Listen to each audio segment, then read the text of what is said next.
I got to ask you about, I feel like such a freaking reporter now. Got to ask, dude, so tell me about Nateland. It's real. Park. It's real. The theme park is real. Yeah. Okay. Yeah. Where are we at with it? Like, what's going on? We're about to get into some investing. Okay. So we're about to start that kind of process. We have the land, or we basically think we know where we want the land to be. We haven't said anything about the land or where it's at or anything yet, but we've narrowed it down to basically this one spot. And then we have the renderings. They're working on it every day. We have Storyland. Storyland is a group they've done stuff with everything. I think they had some stuff to do with Epic. It's a lot of guys that worked with Disney for a long time, and they started their own kind of company, and they did all the Disneys in Dubai. So Storyland is a company that helps make these things come to fruition, like they build them and everything? Yeah. Got it. And so they make it, they help you design, all that designing, all that rendering, all that, getting that of the idea of what we're trying to do. And is this a real render? Have you seen this before? Yeah. Okay. And what is on this render? Can you zoom in on that photo for me some? It's gonna be, so like it says Nateland in the front, like, so that front area right past the Nateland is gonna be like a retro mall. So that's like, that would be open all year round, and you can go in there and you can have, like we talked about, like a Netflix house that we talked about earlier, maybe you could have something like that. I'm not saying this is what we are having in there, but you could have some stuff like that, restaurants, stuff like that. That's open all year round. You have three sections of the park. You have a section to the left, which is roller coasters. Yeah. It's crazy, dude. I just went to I was in Hershey, Pennsylvania. You went to the Hershey Park. Kennywood? No, Hershey Park. Oh. Dollywood? No, I'm thinking of Kennywood. I think I know Kennywood too. Kennywood's in Pittsburgh. Oh, no, we didn't go there. We went to Hershey Park. How was that? It's awesome. And so we rode some roller coasters, which were, it was kind of roller coaster shopping, which was crazy. Because you're like, meh. Well, you would just ride. Well, no, they had a few that you're like, they rolled back the miles on this one. Yeah, you go. There you go. No, thank you. But it was weird to be riding a roller coaster being like, yeah, that one felt great. And then you're like, you're kind of like, wow. yeah, let's do that one. Dude, that's wild. And who did you go with? Was that just a family trip? Or you guys went as a group? I was on the road. I was there. I did shows there.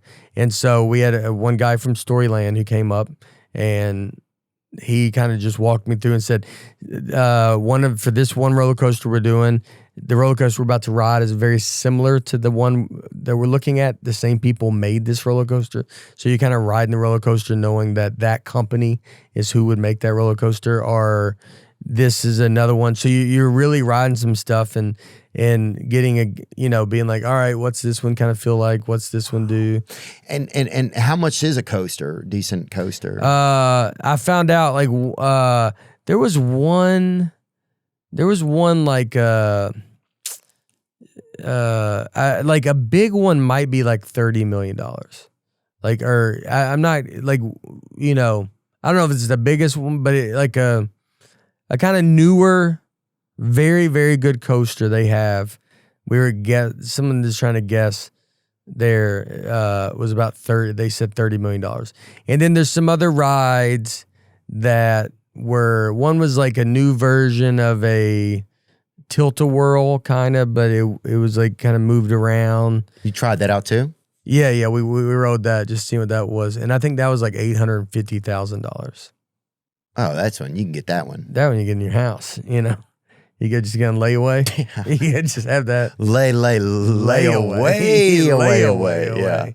Yeah. Dang, I bet Kid Rock could get that thing. He'd freaking do, but he'd probably. But it's like, so you start going through and. He'd ruin it. And this theme park, I mean, he would ruin the. Sorry, I just had to say that. He'd put it on the White House. There's so many clips of me just roasting him, even though we're friends. I freaking love roasting him. Oh, yeah, he'd ruin it, dude. And he would spend his money on that instead of buying his brother a new leg, who's missing one. Shout out Billy. But yeah, go on. He should get a discount and be like, if you get 50 grand off, throw that 50 to that leg. That's what I'm saying. He already wrapped his head around spending $850. Yeah. And then you know what? You could go like if Kid Rock goes, I'm spending $850 for this, and then he goes to his brother and goes, if you can get any down, you can get that leg. Right. Whatever you save, you earn. Yeah. Yeah, I love that. And limb That's him a up. good- Oh, if I had a brother missing something, I'd limb his little ass up in a heartbeat. But that's me.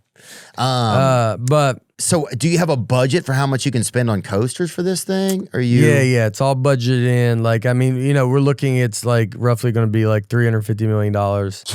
And then, yeah. And will the land be a lease or will it be owning the land? Do you know? There's a lot of that I can't get into. Okay, and how hands-on with you are all of that? Like some of it and some of it's obviously just like the minutia you wouldn't be involved in, but yeah, how hands-on with you are all that kind of stuff? Picking the land. I mean, it's crazy because I'll be in these meetings and I forget. Again, we were talking about like being in charge. I forget like Storyland, like all this stuff. When you do this, I'm paying for all this for them to go do the feasibility study and like to economic study. And like, I mean, these are giant studies that they do when you do investments to show the tax revenue that it can bring, the jobs that you can bring to Nashville. Wow. I mean, the reason I love this idea and doing this is the idea of providing jobs. I want our customer, like the workers, to be very much like, you know, it is Disney or like you think like Chick-fil-A where you know they're just great workers and you want people to be able to come there. Someone like me that wasn't able to go, that couldn't get into college. And like, so you don't know what, you know, I just was like, I'm a comedian, but it was before that, you're like, I was a water meter reader. I didn't know what jobs, you know, you don't meet people that have other crazy jobs. You were reading water meters? Yeah. Oh, I read Mount Juliet. And Did you? Yeah. They got a lot of water out there, huh? Yeah, a lot of meters. And you had to go do it. So some things, obviously, you have to get the funding to make sure you can get the space. So some things, it's like this happens, then this will happen. It's like a domino falling effect. Yeah, if they're like, I mean, it's right now, I'm spending all the money for it. And now, are you putting your own money in with somebody else, or what's going on here? No, it's just my money. So you're the only money so right in now, right now. this doesn't go anywhere. I will be in big trouble. No, I mean, I would be touring for the rest of my life. But it's like right now it's just me.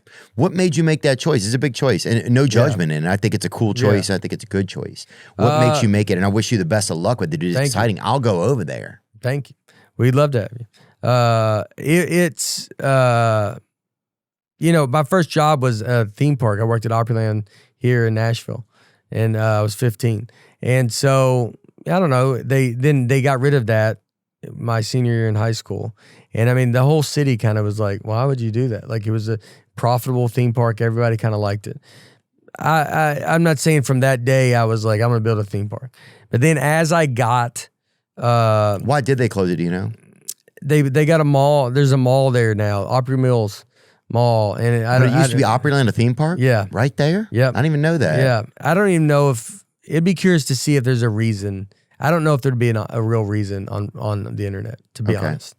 I think that it was like maybe like it was like just easier to have a mall than it would be a theme park for whatever reason. Got it. Opryland USA closed in 1997 because its parent company, Gaylord Entertainment, wanted to transition. Sorry, crazy name, Gaylord, because the Lord I think is straight. Yeah, wanted to transition the seasonal theme park into a highly profitable year-round retail and entertainment complex. Understandable. Yeah. So that was the Wabash Cannonball, the one that goes upside down. Right there that was it? You remember the name of that one? I know them all. Yeah. What's that one? Wabash Cannonball. The Wabash Cannonball? Yeah. Dang, so you were there, Nate. Yeah, the Screaming Delta Demon. Oh, yeah, I met her before. I met her, dang it, out at, she goes to Mississippi State for sure. I think she just did 50 days of boozing out there at, in Knoxville for sure. Dude, oh my God. So you were in the trenches there at Opryland. Yeah, I was a sweeper and I worked in the dog kennel and my dad did magic there. Oh. So, but so the reason I thought about this was like the idea it's, you know, when I started doing all these arenas and all this,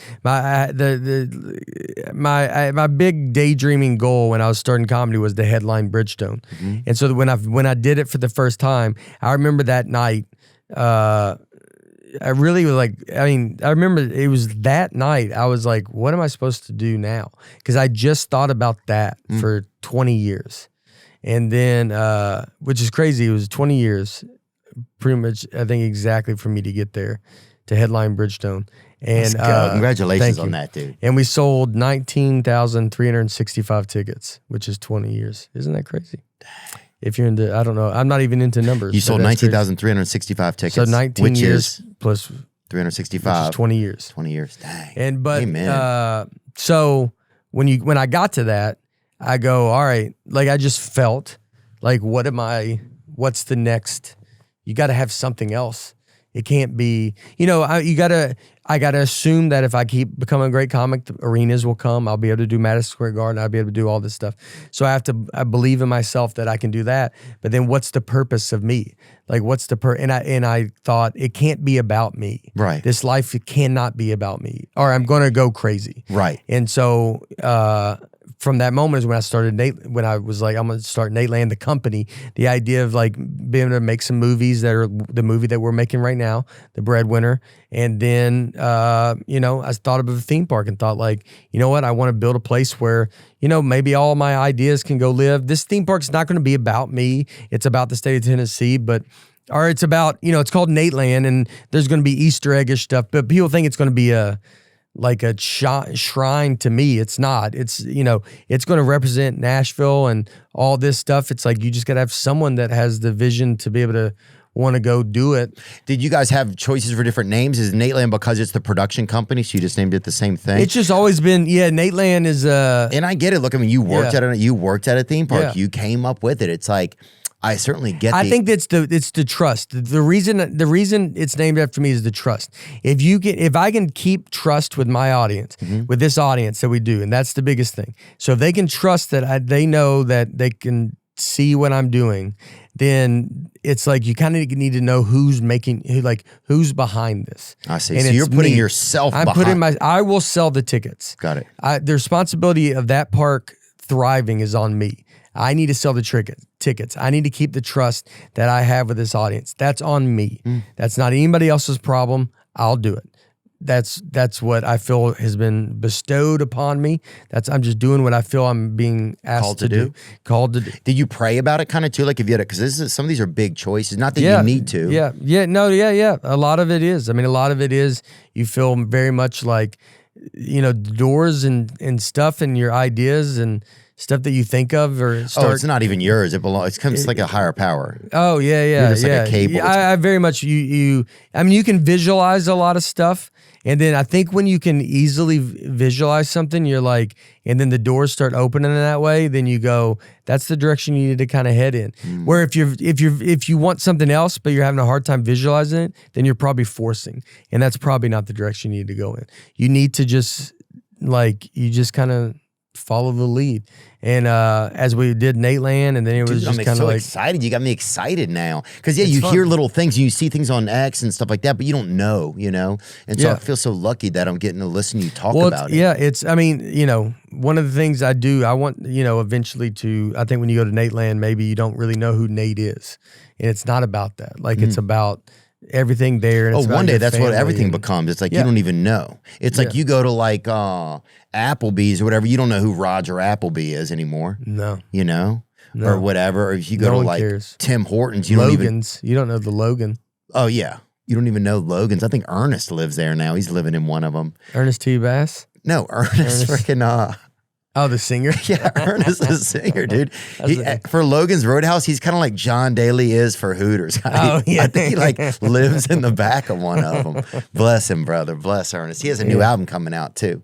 I got to get him and Willie Robertson in here sometime to sit and chop it up. Those guys are funny. But no, dude, I just understand it more. Now, take me on some of these rides because I know you've already thought about some of the rides. First of all, hold on. Is there going to be a water facility? You're not doing the water thing, huh? Water park? No. Because also people get I'm trying electrocuted. To think what I can't say. Yes. People get electrocuted. If you don't have water parks? Yeah. Really? Well, I mean, they're not going to. If you get electrocuted, this is kind of crazy. Because if it rains. Yeah. Yeah. Well, if it rains, it's more water. But if you get electrocuted, do you have to have water to get electrocuted? No. I've been electrocuted. I got electrocuted outside on a food truck that was selling seafood, illegal seafood.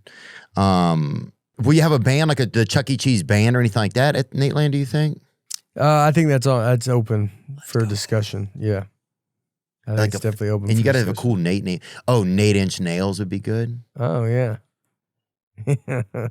Yeah, you laughed. That's pretty and it good. Plays, it's a kid music, but it's all it's rock. But yes, it's a rock band doing kid music. You know? Yeah. I like that. Thanks. That'd be cool.